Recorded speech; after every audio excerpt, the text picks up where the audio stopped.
So, hey to whoever's watching this.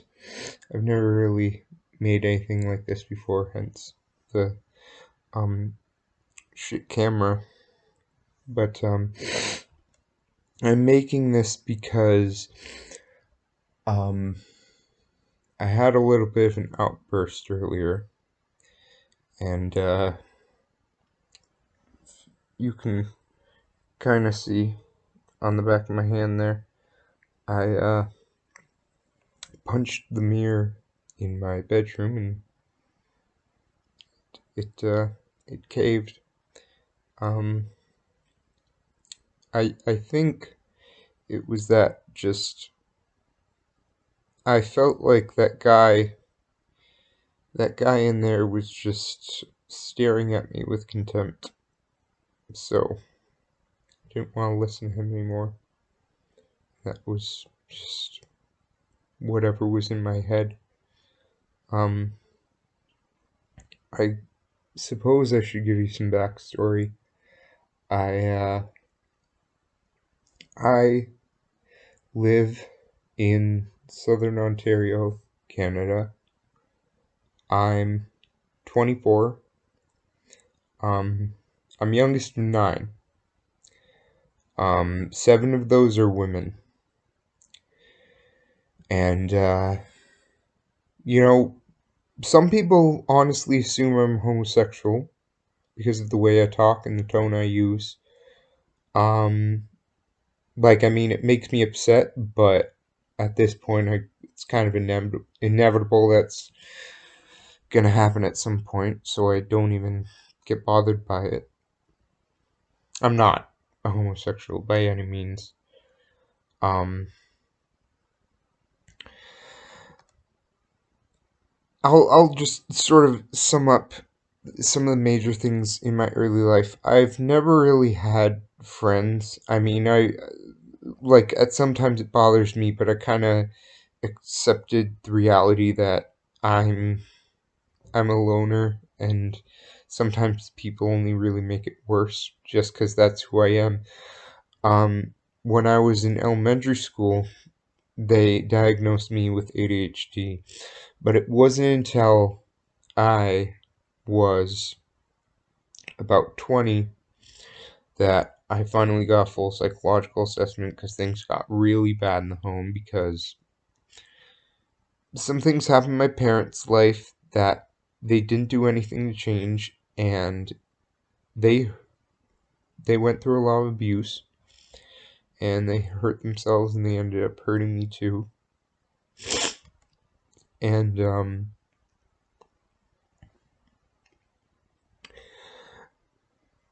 I when I was 20 when I found out I had Asperger's, so high functioning autism, which I mean, it wasn't that much of a surprise to me.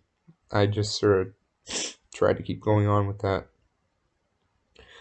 One of the things about being alone, I'm not sure here whether I should keep going from the beginning or just go to the current problem, but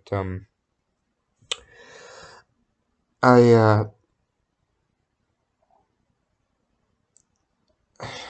I have I guess I've gone through a bit. I A lot of people in my life have been fairly abusive, and they refuse to realize that there was anything that could possibly change the situation because people generally don't want to be blamed for their own problems. Thus, it's human nature, right? But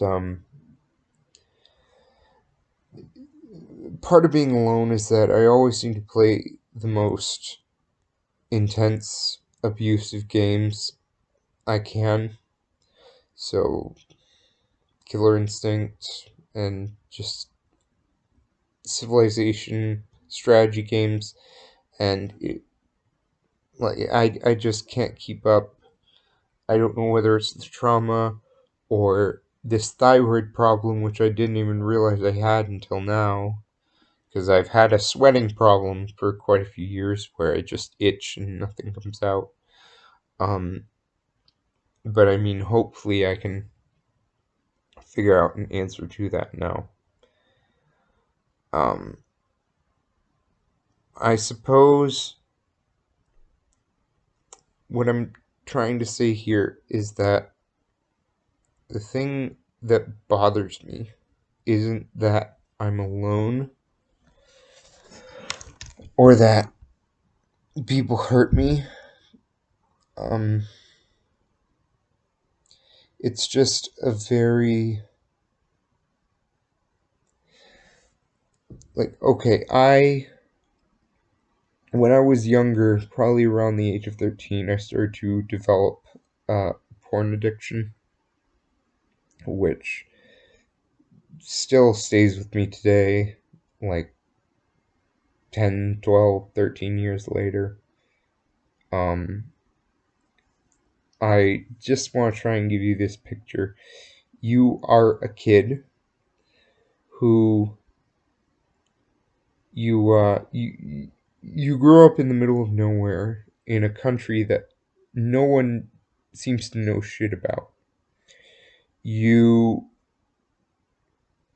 you your parents are just a little bit abusive or neglecting to you before you even knew what that meant, and you just learn to put up with it even though there are things you don't even know you can't control. And when you go to school, the kids there, they're really not that much better, and a lot of them follow you from elementary school into high school. So you get the exact same treatment in high school, only to come home to a parent who's barely even there half the time, the other one who doesn't care about anything and would rather smack you upside the head for saying anything that's right, and then a sibling that acts like you're the plague and barely even wants to be around you. And you tell that kid not to watch the super stimulating pictures on the monitor. Um, that was kind of my situation for 8 years. Um, it was only after I told my mom, like 12 years down the line, that I couldn't live with the situation I was in with the porn, that she actually told me what happened in her life. And, um, I, and we got that psychological assessment, which helped me to figure out I had the autism. So a lot of that is linked together, which was why it was hard for me to say that at the beginning. Um, the situation I'm in now, like I said, I'm 24. I'm obviously a white guy, grew up in the middle of nowhere. I've I've walked barefoot in the country for a lot of my life. I've barely been in a city for most of my existence, and major cities for that matter. And I know I know in my life I need to be in a leadership role. Um, and I understand the human condition and the way that people act. It doesn't make it any easier, but I get it. And most things don't bother me about it. Even with the thyroid problem and all the physical problems I have, it's very it's the most emasculating feeling. I've dealt with self-hatred before. I think, like, look at pictures of white girls getting railed by big dick black dudes for like 6 years. You think that's not going to cause any problems? Barely even bothers me anymore. I mean, the images are still in my head, but I've grown. I've I've lost my mind a couple of times. I wanted to lay down the road and just die because there was nobody, nobody was available to me, not one person.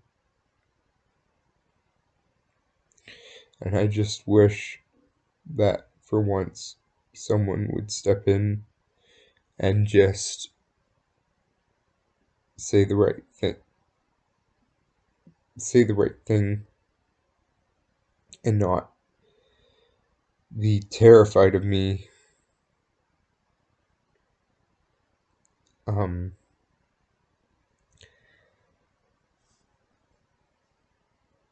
I just wanted to be free. I wanted to be free from all the people in my life. I wanted to be free from all the treatment. I wanted to be free from the porn, and I wanted my sex back. Because at this point, I don't even know whether or not I have ED. And I was too clueless with girls to figure it out or not. Probably had a lot of chances, and I squandered them. Oh yeah, that's the other thing. Um,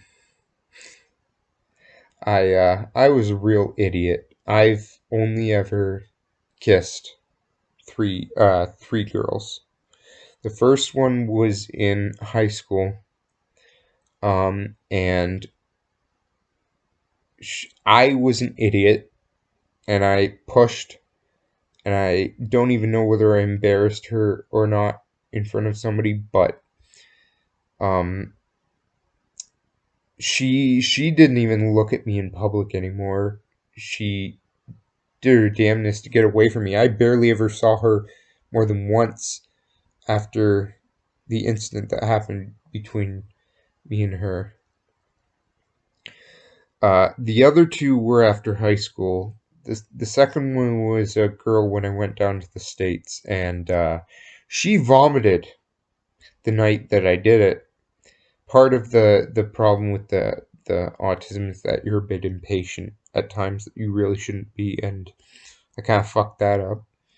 But her parents, I think, were in a cult or something, so I remember people told me I dodged a bullet on that one, but it didn't make it feel any better. The third one was a childhood friend of mine who I I really did ruin what chances I had because I was desperate. Um, I really did, and I don't hate myself for it, but I accept it. I accept that there's some people I'm probably not going to be able to look at again in public. Um,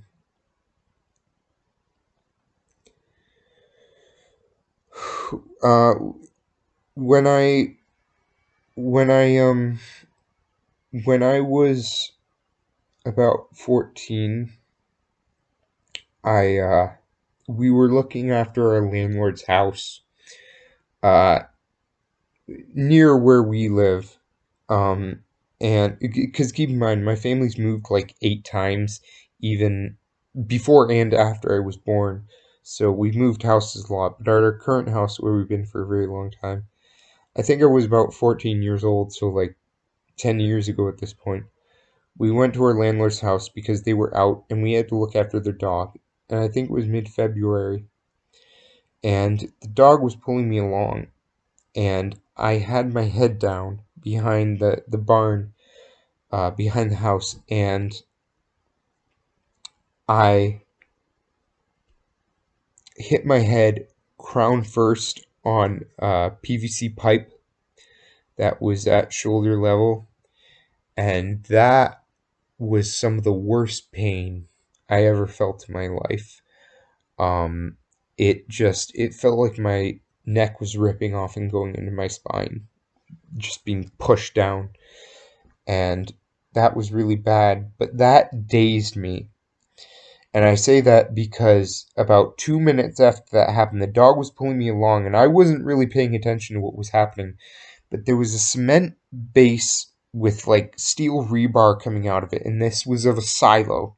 And there was a dirt ramp that went up the side of this silo, and because it was February, it was full of water. and that water had a sheet of ice over it, and I didn't realize that until it was too late. And that's when I fell through the ice because I saw water lapping at the side of the cement, and I fell through. Um, I'm alive because there was this mound of dirt and plants that was fused together with ice at the side of the silo that I could grip onto so that I wouldn't fall in the water again. Because remember, I was wearing rubber boots and they they didn't breathe very well. I'll just say that. But my legs were shaking and I was calling for help for what it was probably 5 minutes, but it felt like 10. And my dad, just the oblivious look on his face when he was coming around the barn, and then he looked up. Holy shit!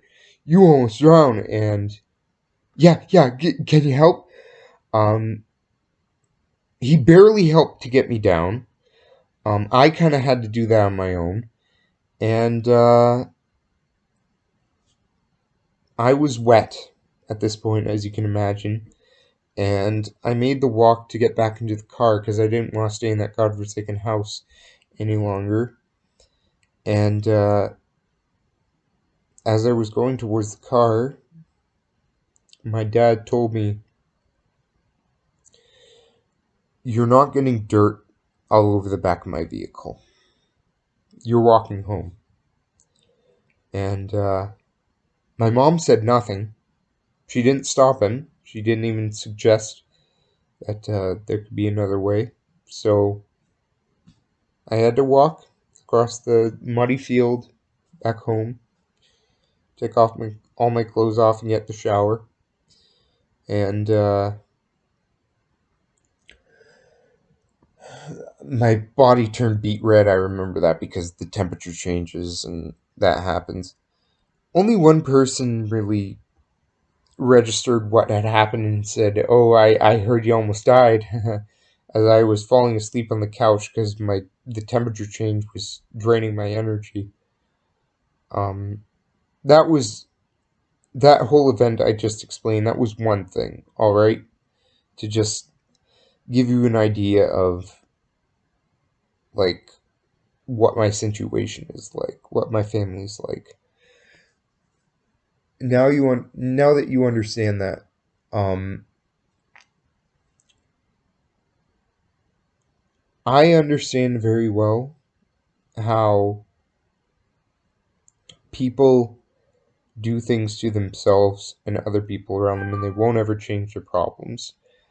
I have one sister who she's a bit egotistical at times and she has a very hard time changing that. But she said something to one of my other sisters and that turned her into a manipulative narcissistic woman. I'm not gonna sugarcoat it at all. She tried to manipulate me. Let's call her sister B, and then sister T. Sister T said something to sister B, and sister B tried to manipulate me quite a lot when I was very young.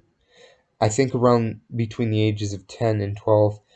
This girl, this was the type of girl who when she found porn on like a 13-year-old's laptop, she said that she was embarrassed that she had found that, as if that actually meant anything. She had this habit of taking me to see movies because she thought that I would love her for doing that. Star Trek Into Darkness was one example where I told her I just wasn't interested in this movie because I wasn't a fan. And she looked at me and she said, "I do so much shit for you. Is this the least you can do for me?" And that's just one example of what she did. She had a habit of chucking water in my face when she couldn't get her face and screaming "fuck you" at me because that's just who she was and she refused to change. And she still hasn't really changed to this day, even 10 years later. Um, So I know I'm not going to change them, but I mean, I'm a bit belligerent at my worst of times, so I'm not going to let them have a pass like my parents did. I'll just say that. I guess at this point I'm kind of venting a lot of my problems, and I'm trying to link it back to what I talked about at the beginning. I think the core of it is I know what I want in my life, even though I have no idea how to get it. Um, I have been stuck a lot of my life in front of a screen, which is really not a good feeling, and just feeling fat and like you're just gonna eat yourself to death and turn into an ogre, and everyone will forget about you as you sit on the couch and watch the world go past you. I've had a lot of nightmares about that, very, very bad ones. Just people chasing me, wicked women chasing me, people cutting off my hands, people hurting me, me hurting people, needles going into my ears, popping my eardrums and stabbing my eyes out. That's the common one, is the stabbing in my eyes and ears that just never goes away. Um, it's a pressure, really. You have all these people in your life that they won't they won't change anything about themselves, and you see so clearly what their problem is, and every time they bring it up and you confront them, they push themselves to the point of tears, and you're barely even using any energy, and then they just drop it and give up, and then it starts all over again the next time because they never want to fix any of their problems, and you're the one who's left to argue with them because they don't want to see you as an adult. All they ever see when they look at you is a child because you were the child of the family, except now you're an adult. So you can't infantilize me anymore, even though they try to all the time.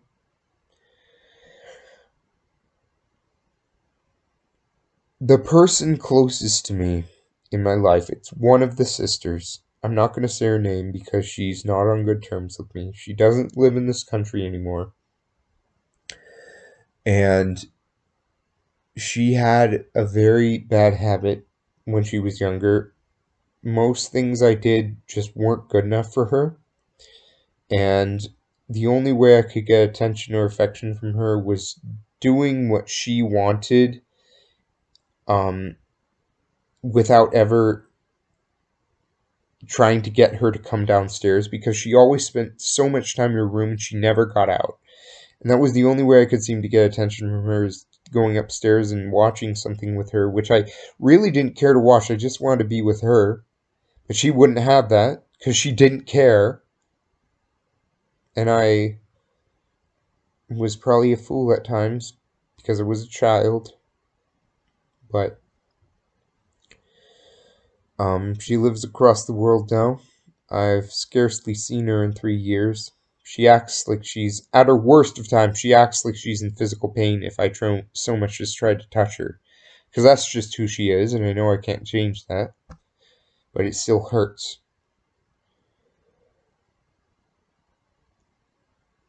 Everything I've just mentioned, all of that is pressure on you. You want to have things in your life. That's a pressure as well. You're feeling pressurized and desperate to get what you want to have in your life, but it's just not coming.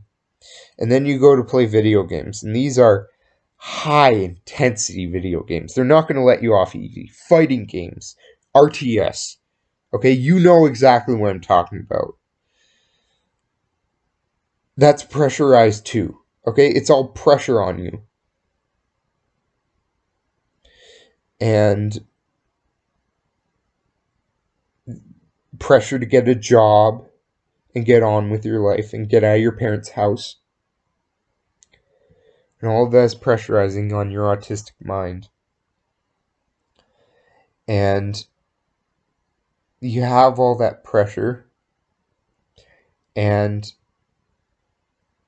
you expect that you're not going to have an outburst from time to time, and you expect you're not going to give in to porn time after time after time so that you can feel something for once in your life. This really is a vent, I guess. I'm going on and on. To summarize, this is a half-baked video of me talking about some things that I've gone through in my life, and I guess later I can make one about things I'd like to improve. And I could even go into other story times, things I've gone through. I mean, video editing really isn't my thing. Sometimes staring at a text document makes my head want to explode because I'm a very visual person, and it just doesn't compute with me. But I hope that this gets to someone, because I just want you to understand that whatever shitty people you have in your life, I would be your leader. I would be a better leader than all of them. I'm not corrupt. I'm not abusive. I try to be a good person, and I try to make sure people are happy, and I try to do the best. And it's very disheartening when I see all these people who've been given a chance at life who really aren't right for the position, that are just going to end up being corrupt and fat and bad people that aren't people like me, who knows how this world works, who just wants the right thing to happen for people. And I'm saying this so that you know I'm out here, and I want to be a filmmaker, and I want to make movies, and I want to build companies, really, free from all the conglomerations and oligarchies,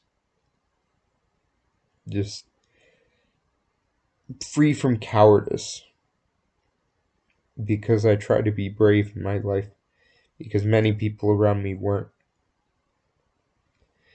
And I guess I'm saying this because after that outburst, I just sort of have to try and assemble what masculinity I have left after all these years I've been stuck out here. So, just making this to let people know, whatever situation you're in your life, I'm out here alone, even if you're alone as well. And in the comments, if you want to tell me any of your stories of how you persevered, or just times that you were at your worst and your best, just let me know. I won't make fun of you.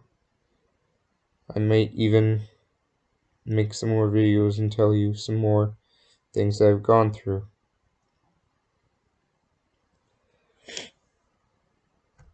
If this reaches even one person, I'll be happy.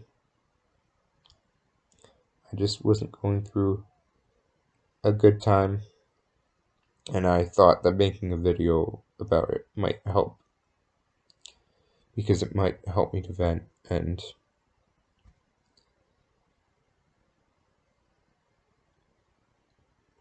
let you know that I exist. How's that for half baked?